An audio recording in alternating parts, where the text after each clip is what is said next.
Hey guys, আজকে আপনাদের কিছু ফুট ওয়ার্কআউট দেখাই।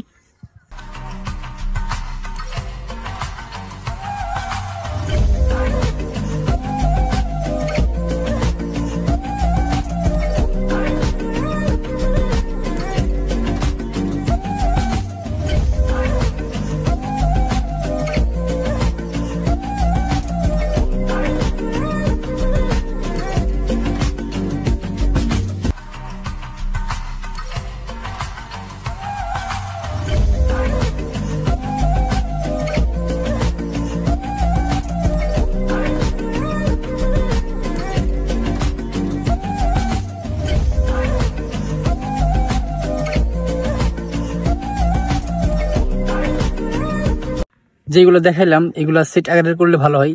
আমি যদি সেট আকারের দেখাই তাহলে ভিডিওটা অনেক বড় হয়ে যাবে, তাই জন্য এই সেট আকারে দেখাইতে পারলাম না। অবশ্যই আপনারা 3 সেট করে করবেন এগুলা, তাহলে ফিডব্যাক পাবেন। ধন্যবাদ।